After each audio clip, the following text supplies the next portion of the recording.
Hello fifth class students, this is your fourth lecture and और आप लोग ये लेक्चर तभी देखेंगे जब आप फर्स्ट सेकंड थर्ड लेक्चर को कवर कर लेंगे।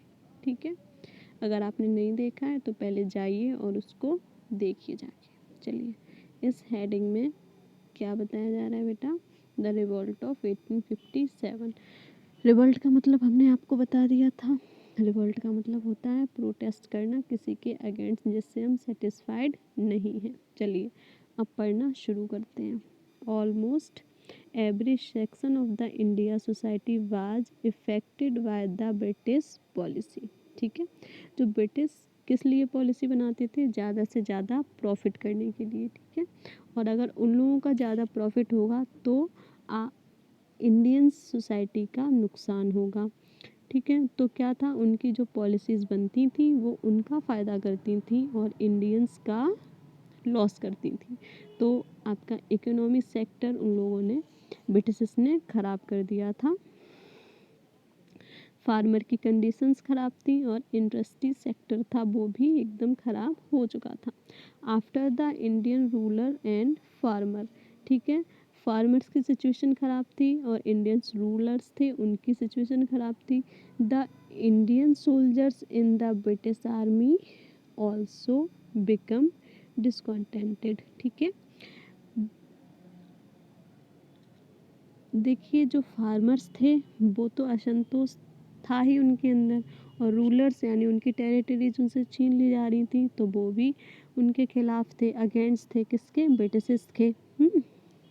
और इसके बाद आते हैं आपके सोल्जर्स। ठीक है, आर्मी तो ब्रिटिश की ही थी लेकिन उसमें सोल्जर्स किसके थे? इंडियंस के। ठीक है, इंडिया सिटीजन थे और ब्रिटिश के भी सोल्जर थे। ठीक है, चलिए, they were paid much less as compare to the British soldiers. ठीक है, तो जो इंडियंस के जो सोल्जर्स थे यानी इंडिया के जो लोग थे जो ब्रिटिश आर्मी में काम करते थे उनको बहुत कम सैलरी दी जाती थी। किसके कंपैरिजन में? जो ब्रिटिश के लोग थे वो सोल्जर थे उनको, उनके कंपैरिजन में। ठीक है, they were also denied high post. ठीक है, जो इंडियन सिटीजन थे वो जो इन ब्रिटिश की आर्मी में थे उनको क्या बोला गया था कि आप जो हाई पोस्ट होती है आर्मी में उस पर नहीं जा सकते, भेजा नहीं जाता था। Which were only reserve for the British people, जो किसके लिए रिजर्व्ड रहती थी बेटा? वो ब्रिटिश पीपल ही उस पोस्ट पर जा सकते थे। How ever thing become versed with the introduction of the Enfield rifle in the army. ठीक है, और भी सिचुएशन ख़राब हो गई जब ब्रिटिश आर्मी में कौन सी राइफल आई? इनफील्ड राइफल आई। In it was the rumoured that the cartridges used in the rifle had casing coated with the fat of cow and pigs। ठीक है, तो उस टाइम एक र्यूमर मीन्स होता है अफवाह, अफवाह फैली कि जो कार्टेजेस थे जो यूज़ किए जाते थे किसमें? इनफील्ड राइफल में, है ना, यूज़ किए जाते थे वो किससे कोटेड थे?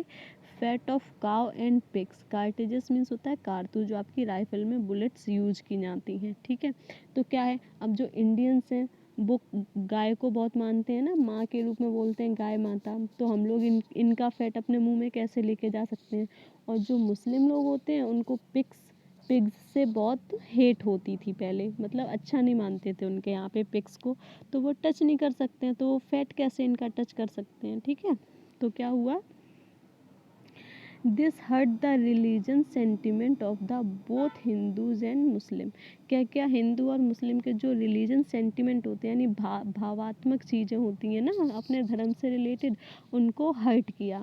ठीक है, the Indian soldiers refuse to eat these bullets, refused to use these bullets and revolted against the British in 1857। ठीक है, उन्होंने क्या बोला कि हम इन कार्टेजेस का यूज नहीं करेंगे और विद्रोह कर दिया। The revolt of 1857 is also known as the first war of independence. ठीक है, जो आपका रिवोल्ट था 1857 का विद्रोह था, वो किसके नाम से और जाना जाता है? First war of independence. ठीक है, यानी पहला युद्ध स्वतंत्रता के लिए। Mangal Pandey was the first soldier of the protest. Mangal Pandey was the first soldier to protest. जो आपके मंगल पांडे जी थे हमारे इंडिया के, है ना, वो फर्स्ट सोल्जर थे जिन्होंने प्रोटेस्ट किया था किसके अगेंस्ट में? ब्रिटिश के अगेंस्ट में। ठीक है, soon the other soldiers revolted. ठीक है, जल्द ही और भी सारे जो सोल्जर्स थे उन्होंने भी रिवोल्ट कर दिया। The revolt started in Meerut on 10 May. जो आपका रिवोल्ट था उस टाइम वो कहाँ शुरू हुआ था? मीरूत में, और 10 मई को, और century 1857, and spread to Delhi, Kanpur, Lucknow and Jhansi. और ये कहाँ कहाँ फैल गया? दिल्ली में, कानपुर में, लखनऊ में एंड झांसी में। चलिए, the prominent leader who led the revolt were Nana Saheb, Tatya Tope, Begum Hazrat Mahal, रानी लक्ष्मीबाई। ठीक है, जो मेन लीडर थे यानी जो नेतृत्व कर रहे थे रिवोल्ट का, वो कौन कौन से थे? Begum Hazrat Mahal, Nana Saheb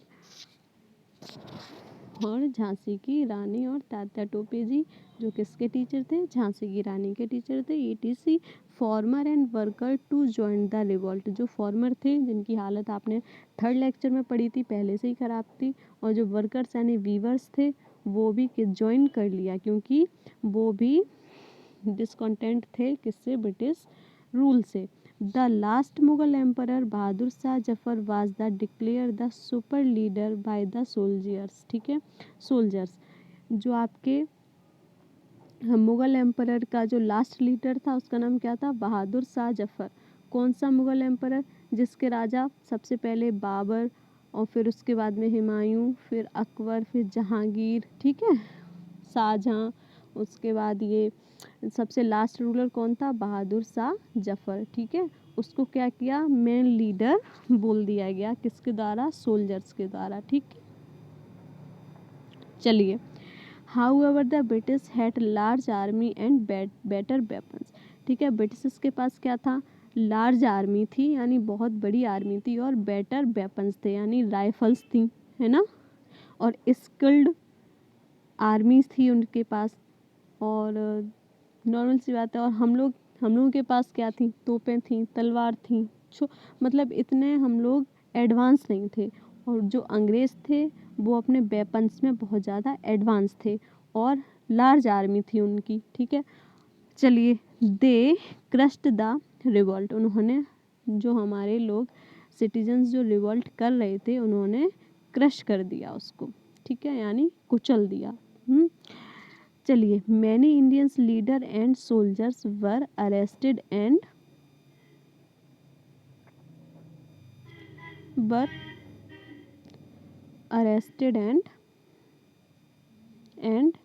executed। Bahadur Shah Zafar was arrested and sent exile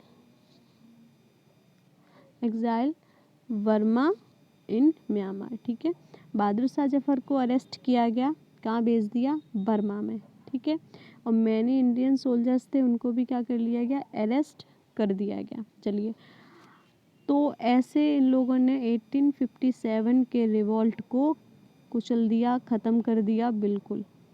ठीक है, अब हम लोग आते हैं रिजल्ट ऑफ द रिवोल्ट 1857 पर। उस टाइम जो रिवोल्ट हुआ था 1857 में, उसका रिजल्ट क्या था वो हम लोग इसमें पढ़ेंगे। तो फर्स्ट रिजल्ट था the Mughal rule come to end. जो आपका मुग़ल रूल था वो ख़त्म हो चुका था, यानी आपका बहादुर शाह जफर मुग़ल एम्परर का लास्ट रूलर था, जो भी अरेस्ट होकर बर्मा पहुंचाया जा चुका था। ठीक है, तो आपका मुग़ल एम्परर तो फिनिश। ठीक है, चलिए, सेकंड आते हैं। Some local ruler were allowed to rule their territories but were under the British control. ठीक है, कुछ हमारे यहाँ के राजा थे, लोकल राजा, उनको रूल करने का अधिकार तो मिल गया था अपनी टेरिटरीज पर, लेकिन किसके कंट्रोल में था? ब्रिटिश के कंट्रोल में। ठीक है, चलिए नेक्स्ट आते हैं थर्ड नंबर पे। The rule of the east India company also ended. पहले हम पर कौन अधिकारी रूल कर रहे थे? जो ईस्ट इंडिया कंपनी हमारे यहाँ आई थी वो लोग। ठीक है, हाँ, वो भी ख़त्म हो चुकी थी इस टाइम पर, और India come to under the direct control of the British crown and the British parliament. ठीक है, लेकिन अब जो इंडिया की कमांड थी वो किसके हाथों में आ चुकी थी? ब्रिटिश पार्लियामेंट, यानी वहाँ के गवर्नमेंट के हाथों में आ चुकी थी। चलिए फोर्थ पे आते हैं। The British government appointed the governor general to rule the country. ठीक है, अब ब्रिटिश जो गवर्नमेंट थी उन्होंने किससे अपॉइंट किया? एक गवर्नर जनरल को अपॉइंट किया, जो क्या करेगा? इंडिया पे रूल करेगा वहीं पर रहकर, यानी इंडिया में रहकर। He was also called viceroy. ठीक है, इस अधिकारी को क्या बोलते थे? वायसराय बोलते थे। The first viceroy of India was Lord Canning. ठीक है, ये बहुत इंपॉर्टेंट है, आप याद रखना। जो इंडिया का फर्स्ट वायसराय था, जो किसने अपॉइंट किया था? ब्रिटिश गवर्नमेंट ने अपॉइंट किया था रूल करने के लिए इंडिया के ऊपर। उसका नाम क्या था? Lord Canning. ठीक है, अब आते हैं फिफ्थ पे। The revolt laid down the foundation for the future freedom struggle and awakened the Indians. ठीक है, जो आपका ये रिवॉल्ट था 1857 का, ऐसे भले ब्रिटिश ने ख़त्म कर दिया हो, कुचल दिया हो, ठीक है, बिल्कुल, लेकिन फिर भी इसने क्या किया? जो फ्यूचर में आने वाली जनरेशन थी ना, उनको क्या किया? उनके अंदर एक बीज बोया, किसका? फ्रीडम स्ट्रगल करने की भावनाएं जगाई। ठीक है, उन्हें अवेक किया। चलिए, it inspired the Indians and soon the Indians independence movement started. और क्या किया?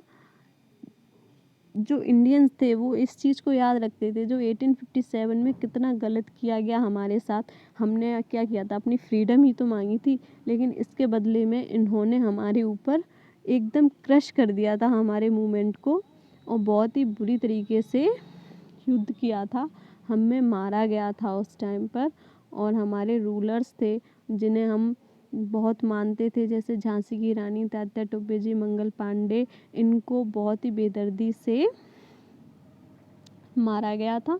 और इन्हीं चीज़ों को देखकर जो लोग थे ना इंडियंस के, वो जागरूक हुए और इंस्पायर्ड हुए, और क्या किया? इंडिपेंडेंस मूवमेंट स्टार्ट कर दिया, यानी स्वतंत्रता लेने के लिए जो मूवमेंट थे उनको, आंदोलनों को शुरू किया गया। ठीक है, अब ये चैप्टर आपको समझ में आ गया होगा। अब जो नेक्स्ट है वो हम लोग इसकी एक्टिविटीज और क्वेश्चन आंसर करेंगे। ठीक है, चलिए ख़त्म करते हैं इस चैप्टर को यहीं पे।